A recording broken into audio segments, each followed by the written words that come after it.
Wealthy mom catches Nanny teaching. Her biracial son, a forbidden language, and everything changes.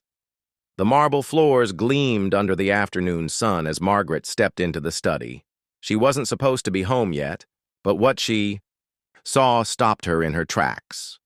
Her 8-year-old son, Daniel, sat cross-legged on the carpet, his small hands moving in graceful gestures, while his nanny, Amina, spoke words Margaret didn't understand, a language that didn't belong in this house. Daniel's eyes lit up with joy, repeating every syllable like they were treasures. Margaret's chest tightened, a flicker of panic crawling up her spine. She had never taught him those words, and had sworn no one else would either. Margaret had built her life on order. Every room in her sprawling home spoke of control. Pristine furniture, neatly labeled storage, schedules that ticked like clockwork. Since her husband's death 2 years ago, she'd clung to that control more than ever, determined to protect her son from anything that might confuse him. Daniel was biracial, with his father's warm brown skin and deep, thoughtful eyes. But Margaret rarely spoke about his father's side of the family.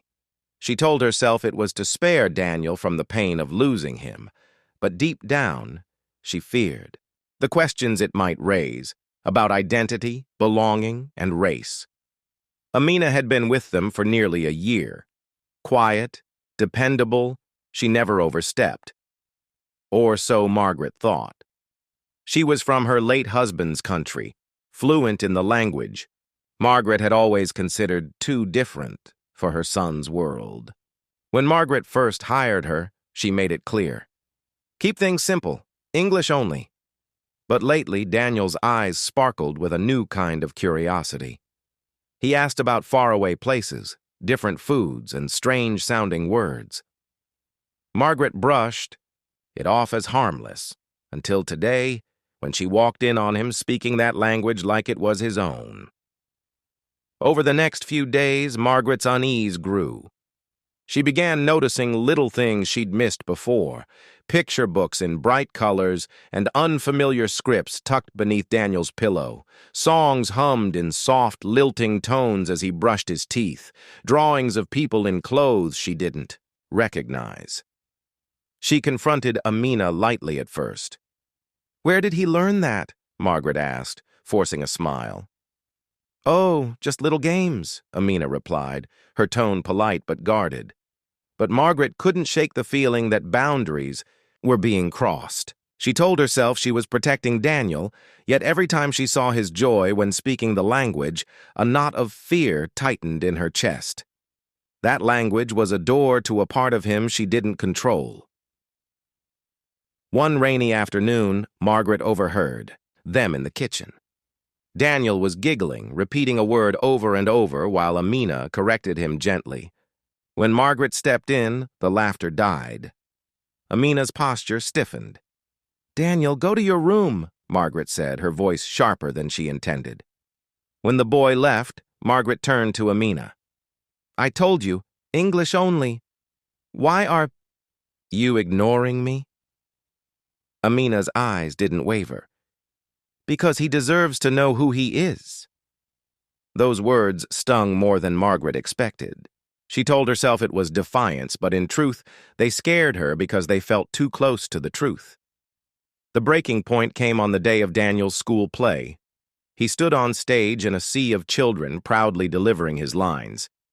And then, at the very end, he added something unscripted, a short phrase in that language, smiling as if it were the most natural thing in the world. The audience clapped, but Margaret's face burned.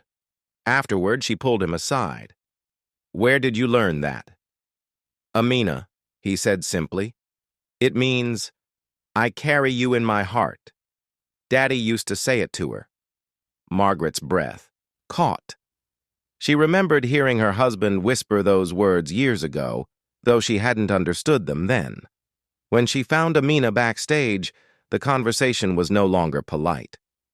"You had no right," Margaret said, voice trembling.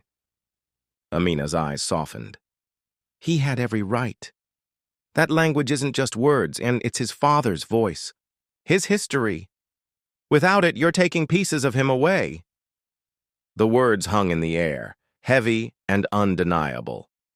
Margaret realized that in her fear of confusing her son, she had been the one erasing him. That night, Margaret sat beside Daniel, in bed. "Can you teach me what you said on stage?" she asked. His eyes lit up as he repeated the phrase slowly, guiding her through each syllable. Over the weeks that followed, their home began to change. The books stayed on the shelves. The songs returned. Margaret even found herself practicing the language late at night, surprising Daniel with new words in the morning. There were still moments of discomfort. Old habits and fears didn't disappear overnight, but the joy on her son's face was worth it. She began to see that the world didn't have to shrink to be safe. Sometimes, safety meant giving a child the tools to stand proudly in every part of who they are. One evening, watching Daniel and Amina laugh over a shared joke she only half understood, Margaret felt something loosen in her chest. For the first time in years, the house felt full, not just of sound, but of life. We talk about love as if it's enough, but love without understanding can be just another way to hold someone back. So I'll ask you, when it comes to the people you love, are you protecting them? Or are you protecting yourself?